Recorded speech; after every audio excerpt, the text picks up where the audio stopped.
आणि जेव्हा आपण आपल्यासाठी काम करणारी लोक, आपल्यासाठी लढणारी लोक यांना आपण साथ द्यायचं ठरवतो, तेव्हा आपल्याला आपल्या मधलीच काही नकली लोक हे मागे टाकायला लागणार आहेत हे आपण सर्वांनी समजून घ्या। आणि नकली लोकांवरनं मला आठवलं, आपल्याच दर्यापूरचे एक आमदार होते।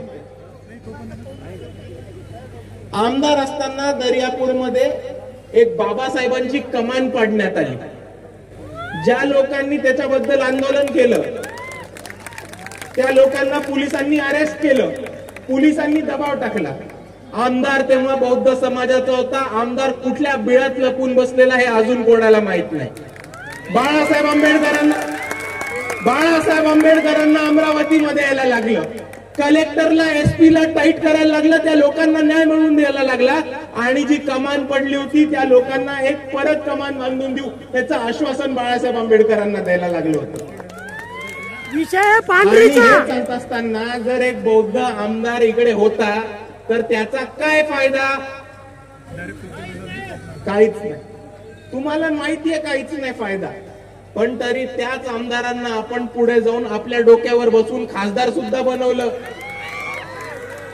अरे आमदार बनून काय फायदा नव्हता, खासदार करून काय घंटा फायदा होणार आहे?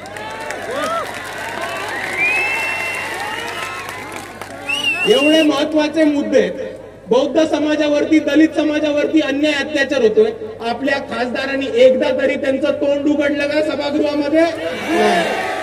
संन्यस्त खडगा नाटकामधनं बौद्धांचा अपमान होतो, गौतम बुद्धांचा अपमान होतो, आपले खासदार गप्प राहतात। मनुवादी मोठा अपप्रचार करतात की बाबासाहेबांनी संविधान नाही लिहिलं, BN रावांनी संविधान लिहिलं, हा बाबासाहेबांचा अपमान होतो, तेव्हा आपले खासदार गप्प राहतात। जेव्हा इकडचे ब्राह्मण आणि मनुवादी महाबोधी बुद्ध विहार स्वतःच्या गळ्यात टाकायचा प्रयत्न करतात, स्वतःच्या घशात टाकायचा प्रयत्न करतात, तेव्हा आपले खासदार मूग गिळून गप्प बसतात। आणि अशा लोकांचा फायदा नाही, अशा टाइमपास लोकांना उचलून टाकून द्या, एवढी मी आपल्या सर्वांना विनंती करतो।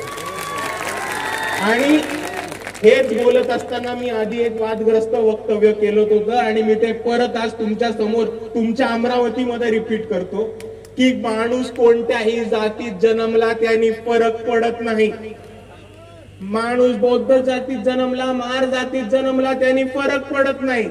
माणूस छातीनी आणि विचारांनी आंबेडकरवादी असायला लागतो, मगच फरक पडतो।